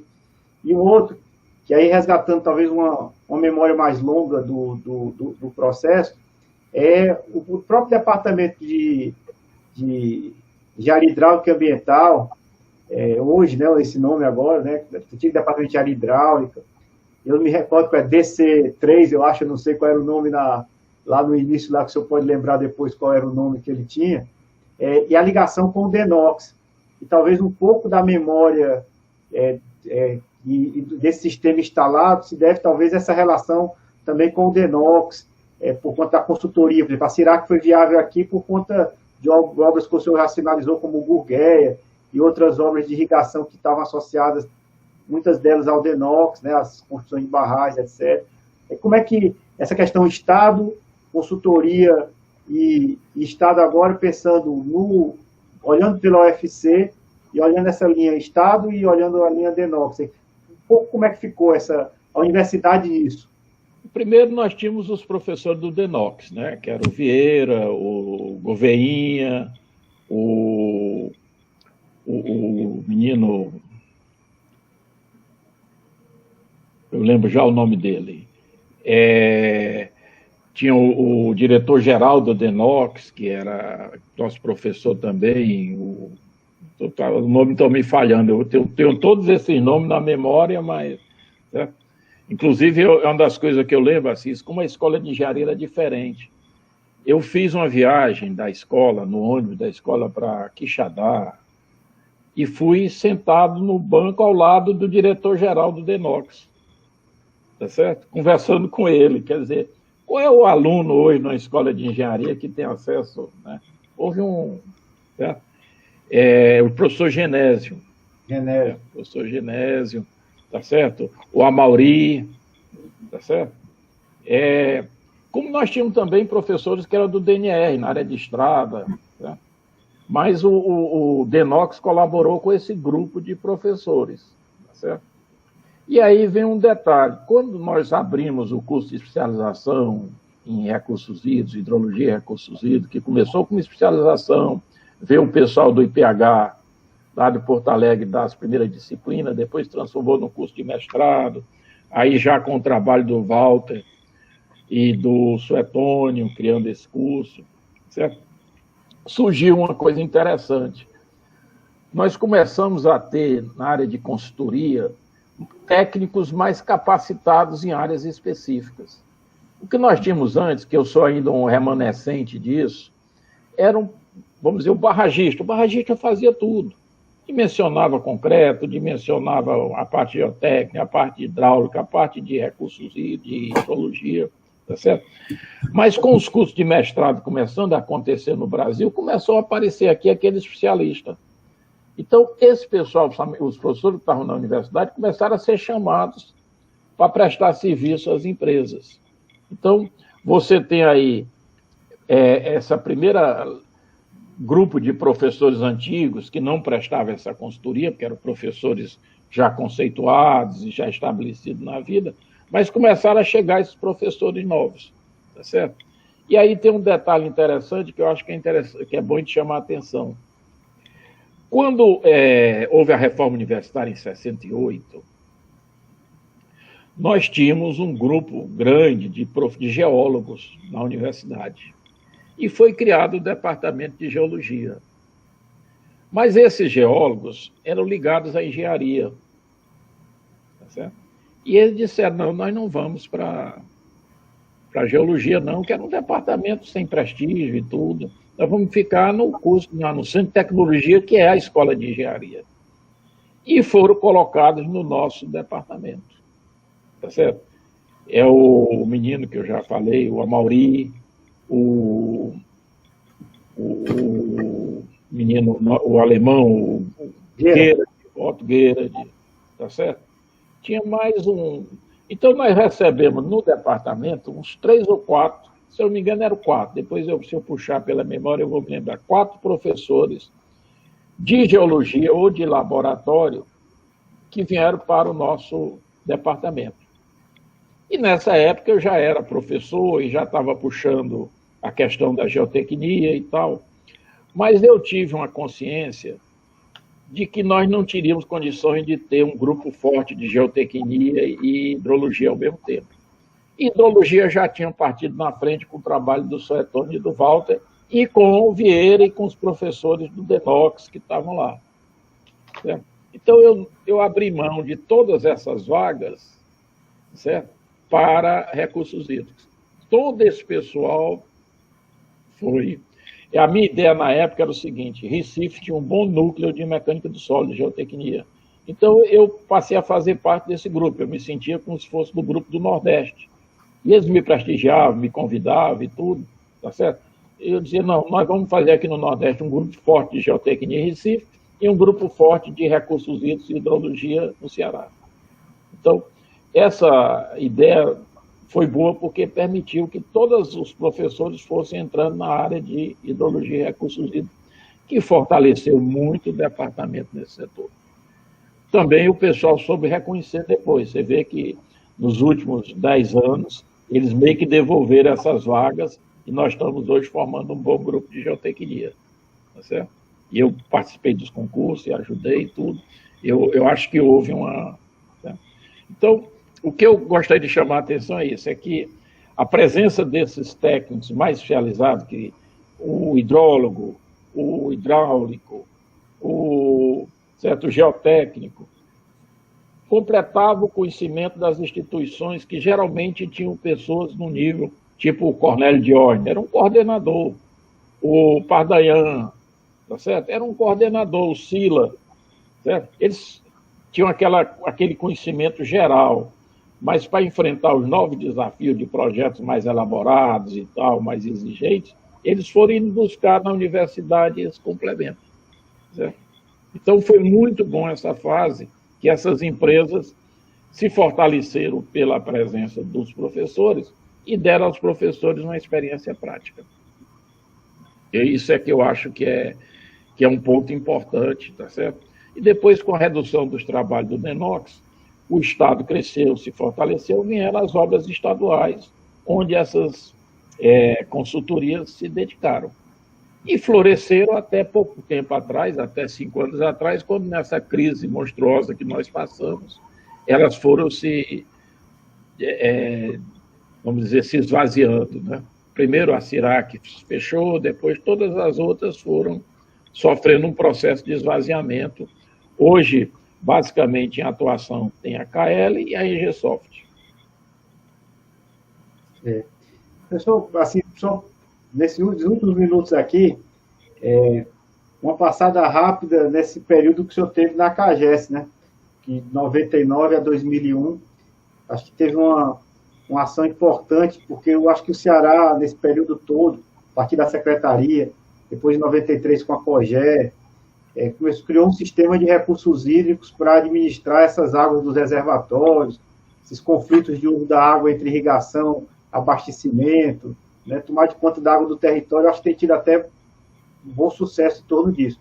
Mas tem uma parte do Ceará que não, ainda que eu chamo das terras secas, da população difusa, que ainda está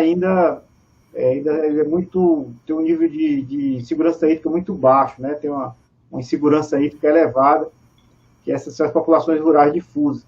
E na CAGES teve uma experiência importante nessa direção, que foi o CISAR. E o senhor estava lá na CAGES mais ou menos nesse período também, né? E com o CISAR. Como é que foi isso? Eu acho que é uma questão interessante, ainda que a política de águas ela não foi a esse nível, né? De começar a conversar com o saneamento na população rural difusa, e ainda tem os pequenos reservatórios que estão associados também a essa questão dessas ações mais difusas no território. Então, são duas coisas que me vieram aqui. Uma era, se eu falar um pouco sobre a CAGES, e lembrar até que a gente não citou, pequeno reservatório também é importante.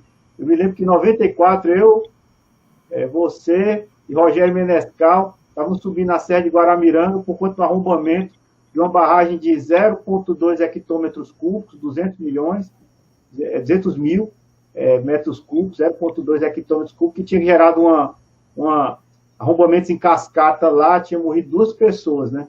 Então, destruiu uma casa e morreu pelo menos uma criança, eu me lembro que... Uma criança, né, que foi levada e tudo. Em 94, nós estávamos subindo a serra para olhar isso aí, eu, você e Rogério. Então, pequenas intervenções são importantes, mas meu foco aqui era até CAGES, mas me lembrei de pequena obra, me lembrei da pequena açudagem também. Então, como é que... Essa barragem, assim, era uma barragem construída ainda no tempo do Império, barragem muito antiga, o pessoal disse que construída com trabalho escravo, que tinha um vertedouro que era uma canaleta, uma vala aberta no solo, que desviava a água do reservatório e jogava num ponto que voltava para o rio. Certo? E o proprietário, que por sinal era professor da universidade, mas não do nosso centro, ele resolveu altear a barragem, tá certo? E fez em cima da barragem, ele fechou o tal vertedouro, tá certo? Que era essa saída d'água, e em cima do muro da barragem, que era uma barragem de alvenaria, ele construiu para um dique de terra. Tá certo? E o que aconteceu foi que no dia que a barragem encheu, passou por cima desse dique de terra e deu aquela enchente e destruiu o restante da barragem. Mas vamos falar da CAGES, esse é um tema também. Quando eu cheguei na CAGES, o presidente que me convidou era o Ednardo Rodrigues. Falar nisso, talvez um dos maiores administradores com quem eu tive a oportunidade de trabalhar. E eu encontrei na CAGES um clima muito ruim ainda contra a COGÉ, contra a SRH. Por quê? A CAGES tinha as suas barragens, tirava a água a preço zero. Tá certo? De repente, o governo do estado toma essas barragens, dá para a COGÉ, e a CAGES passa a ter que pagar por essa água. E ainda tinha um problema de território, porque ali onde é a ETA Gavião, ali é o açude Gavião. E, de repente, aquilo passou a ser de domínio da COGÉ na princesa dos olhos deles, que era a ETA Gavião. Tá certo? E havia conflito de limites e tudo. Havia uma... Certo? E as gerências da CAGES no interior não se relacionavam com a COGÉ e não se relacionavam com os comitês de bacia. Certo? Nessa ocasião, nós fizemos uma reorganização, criando as chamadas unidades de negócio da CAGES. E eu expliquei para o Ednardo, ele aceitou, que nesse momento os comitês já estavam tomando força e já estavam se sentindo, começando a haver conflito de distribuição de água. Certo? E o Ednardo aceitou, e nós fizemos a redistribuição administrativa da CAGES, procurando acompanhar a da COGÉ, através das unidades, das regiões hidrográficas, como você chama hoje. Tá certo? Tanto quanto possível. Tem limitações. Primeiro, porque nós não podíamos fazer o mesmo número de bacias. E depois também porque a CAGES trabalha no nível municipal e as bacias são delimitações naturais. Tá certo? Mas isso teve um grande efeito. Certo? Quando eu saí da CAGES, todos os gerentes da CAGES já participavam dos comitês de bacia.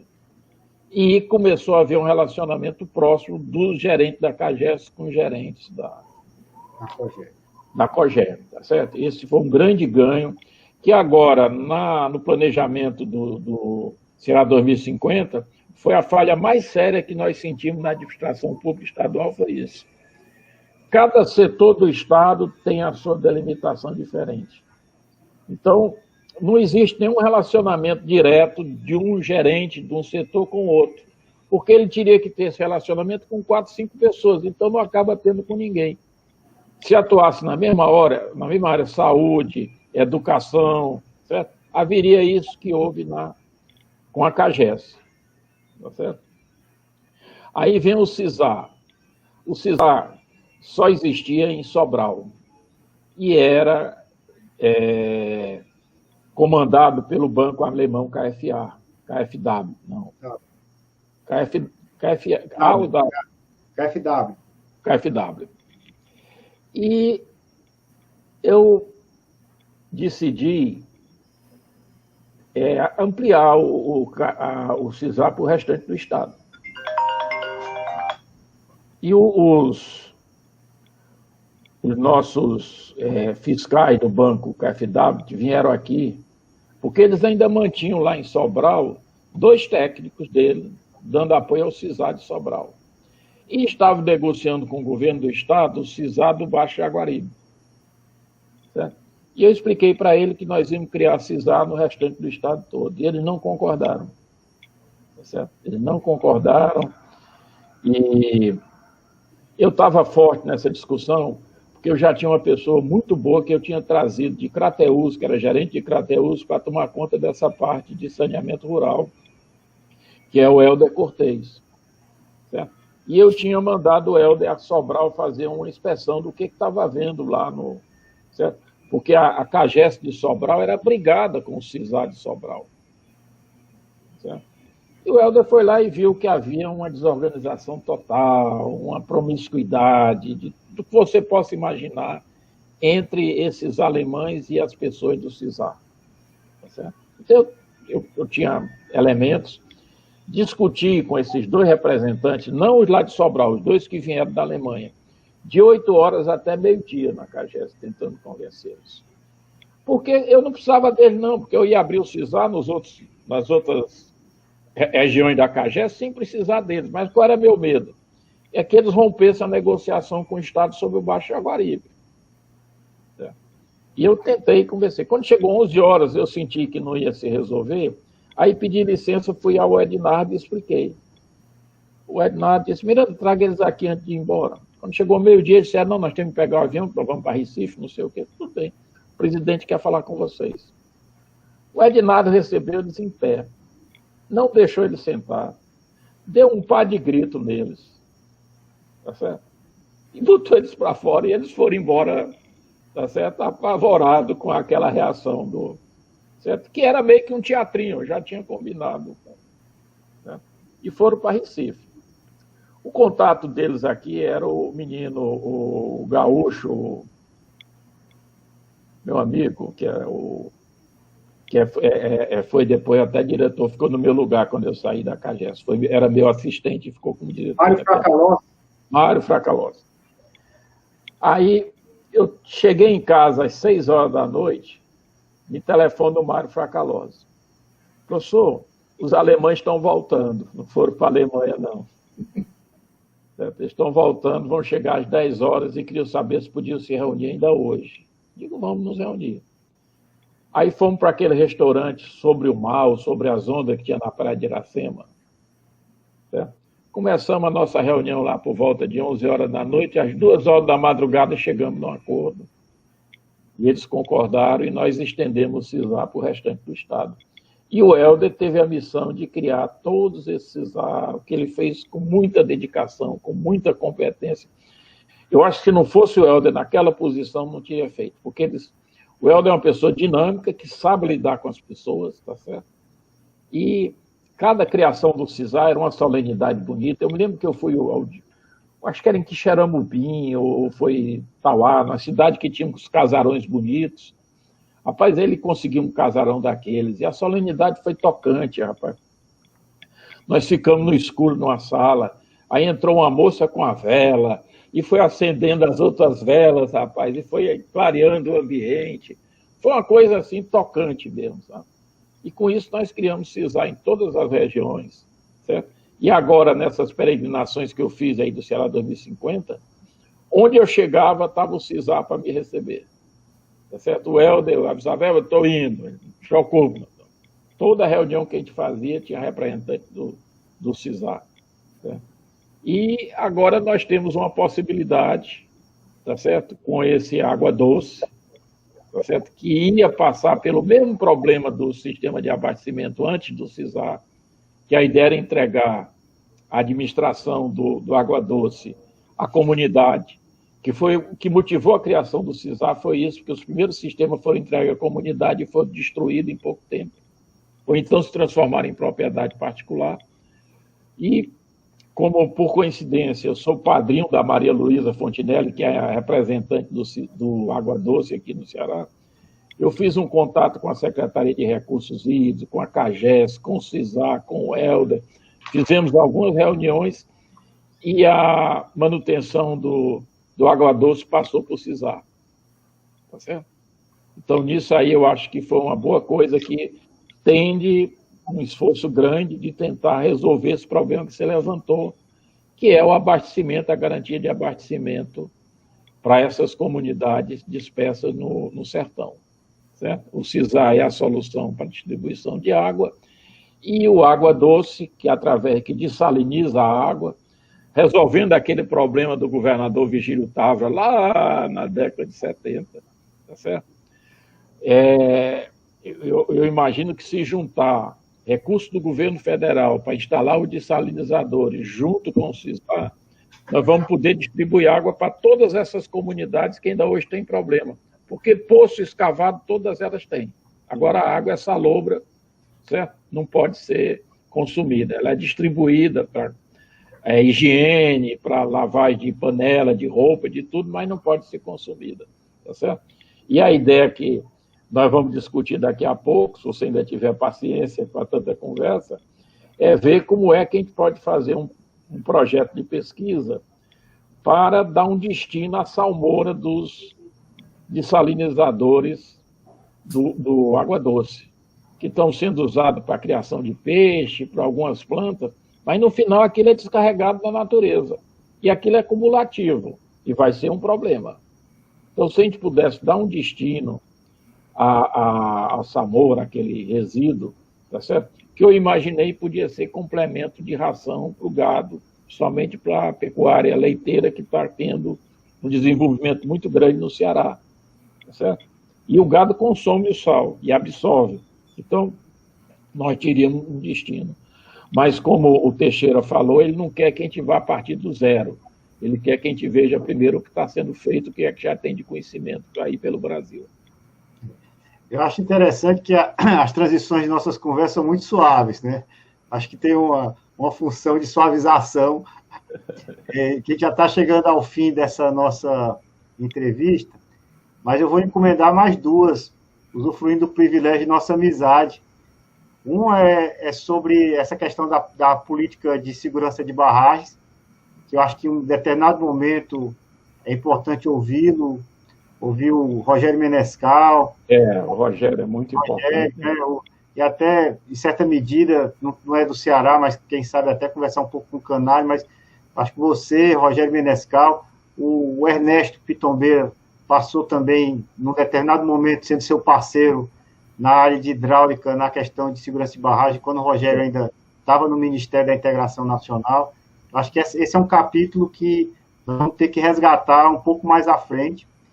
E essa questão da UFC, né? Porque tem algumas perguntas que ainda restam da UFC, inclusive ligação toda a evolução do centro de tecnologia, centro de tecnologia deixando de ser, se tornando centro de tecnologia, deixando de ser escola de engenharia, passa muito pela sua gestão, né? E algumas dúvidas, inclusive, que a gente tem com relação à questão que o Denox ele teve essa influência no nosso departamento, e também teve um outro grupo do Denox que foi para o Centro de Ciências Agrárias. E aí eu queria, se o senhor tivesse alguma memória, mas isso é mais na frente, outra conversa que a gente vai ter sobre a UFC. Vou encomendar duas conversas mais na frente. Não vou... eu acho que a gente vai ter que voltar a conversar, mas eu acho que essa nossa conversa, eu acho que foi muito esclarecedora. Eu acho que levantou pontos extremamente importantes para a história dos recursos hídricos do Estado, né?